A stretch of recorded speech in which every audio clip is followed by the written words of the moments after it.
Well, folks, I had the pleasure of working on this beautiful Volkswagen camper van here that came in from Pakistan, of all places. This is owned by Colm of Supreme Being. He supplies clothing and has very kindly fixed me up with some for doing the work on this van. So what was I doing on it? Well, number one was I was sorting out the window wipers, which I have to adjust still. I'm going to do that now. I was giving the engine a service. We had to install a new tailgate seal, which broke my bloody heart. And we had to install a new window regulator.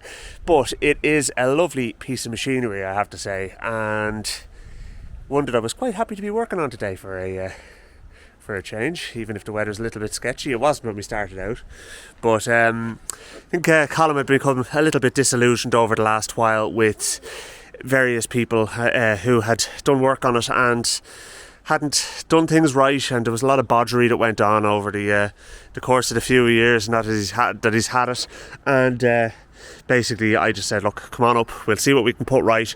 So definitely a few things ticked off the list. Still not perfect, there's still a long way to go before it is perfect, but we're definitely getting there with it.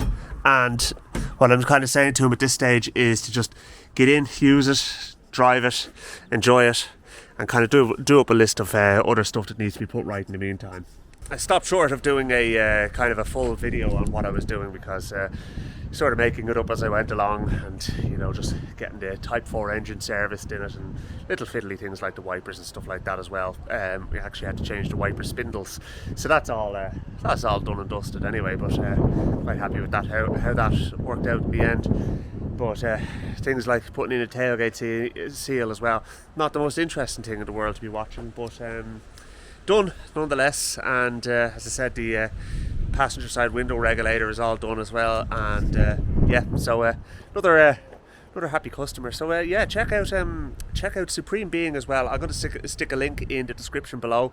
You can have a look at that and check out the clothing that he supplies as well. Some pretty cool stuff. So I'm looking forward to checking out what's there for me as well. So nice few goodies, maybe something a little bit nicer than the tat I'm wearing at the moment. Although I will not be using it in the garage. Anyway, thanks for watching. Just a short update anyway, and I'll see you in a future video. Thanks for watching.